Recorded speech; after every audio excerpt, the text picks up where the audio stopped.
In this tutorial series, we are going to learn the fundamentals for React optimization in very short, straight to the point videos.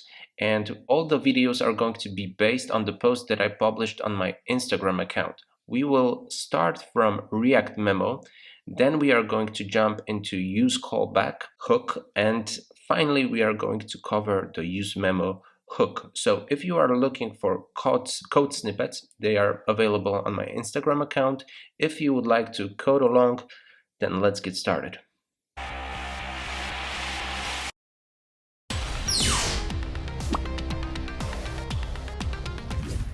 Okay, so let's open up the Learn React memo post, which I posted on Instagram to help us understand the theory behind a React memo. So if you are new to React, you must know that whenever the state of a parent component changes, all its children and the component itself will get re-rendered. So sometimes we don't need this kind of behavior, because if something changes in the parent, why does it have to affect the children? Okay, so we will understand how React memo will help us to prevent the unnecessary re-rendering, and we will do this by developing this very simple application where we have basically a parent component, which is basically this parent and the number, and then it also consists of these buttons down below, and then inside of the parent we have a nested child component.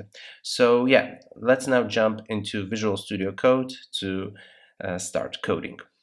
Alright, so I'm at Visual Studio Code and I started a brand new project where I added the components folder to the source directory. Inside of the components folder, I added parent.js and child.js files. And as you can see, both of the files aren't quite ready yet. So we need to add some additional logic because currently our application doesn't do anything. Okay, so yeah. What I'm going to do first is to put some state into the parent component, because our parent component will be the one that holds state. And then we are going to bring in the child component and pass in the name. So we will have the state for the name and for the number. The number will be for the parent component itself, and the name is going to be for the child component, and it will be passed down the component tree using props. So in order to get started, let's set the state for maybe let's do the number first. So we will have number and set number from use state, where the default is going to be 0. Okay, and then we will need to do the same thing for the name. So we will have name and then set name, and here we will set the default as no name. Okay, and now we can focus on functions that will occur once a particular event will take place. So for this button, for example, we want to set a random number. So we need to write a function that will handle this event, and let's call it set number.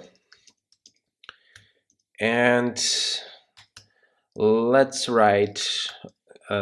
get a result from 0 to 100. So we need to write math floor and then math random times 101, and then we want to set this as the new number. So we need to write down very quickly set number, and this should do the trick. Okay, so now we are changing the state.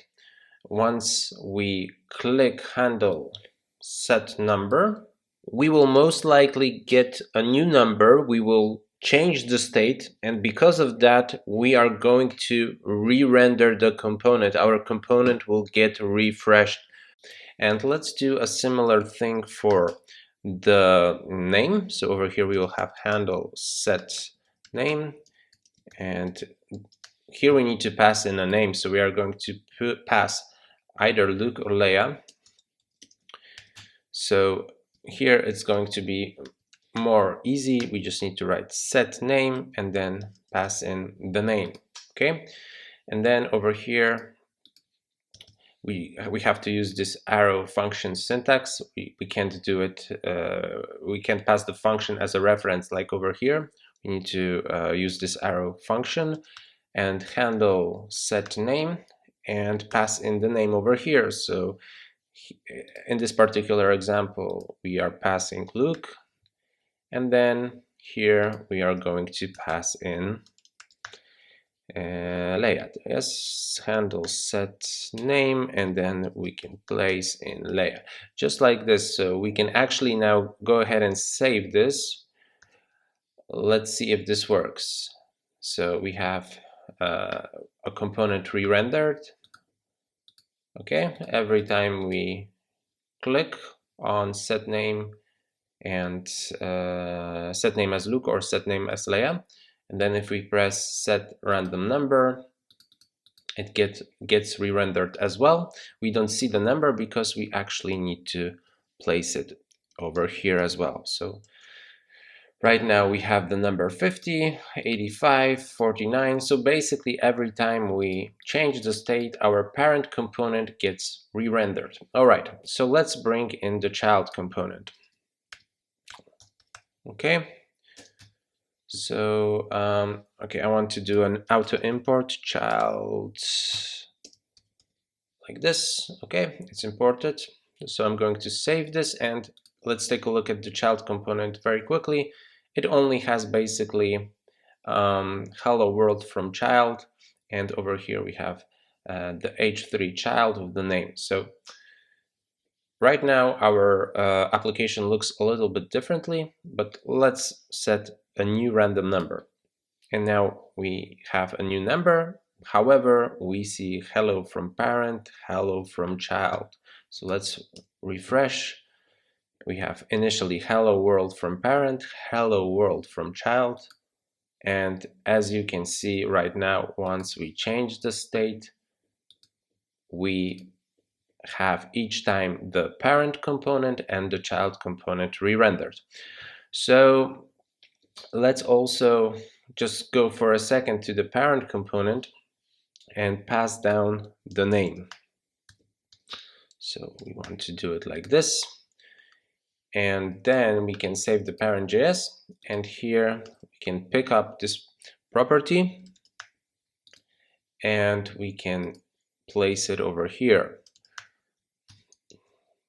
And now we see the name, so we are setting it as Luke, as Leia, and each time we actually see the parent and the child re-render. Once we change the name, it's okay, it's normal because we are affecting the child component. However, once we press the set random number, we might not want to re-render the child component. So over here we can do a very simple trick. We can go to the child and wrap it up with React memo. Let's go ahead and save this. And I didn't import React, so this should do the trick. And now I'm going to refresh the page, so we will have a brand new console, and I'm going to set a random number, and we only see hello from parent. As you can see, we are not re-rendering the child. And then if I press set name as Luke, we see hello world from child. If I press set name as Leia, we see, I think we see, let me do it again. Set name as Luke, set name as Leia. Okay, so we see that both of the components got re-rendered. However, if I have the name Leia and I set the name as Leia, we only see hello world from parent. And over here, as you can see, I can press how many times I like. Only the parent component will get re-rendered. The problem will occur if we would like to, let's say, create a function handle do something. Okay. And this function will do, let's say, just hello world. We will console log hello world, all right? And we don't even want to use this handle do something. We just want to pass it down the component tree to the child. So let's write on something.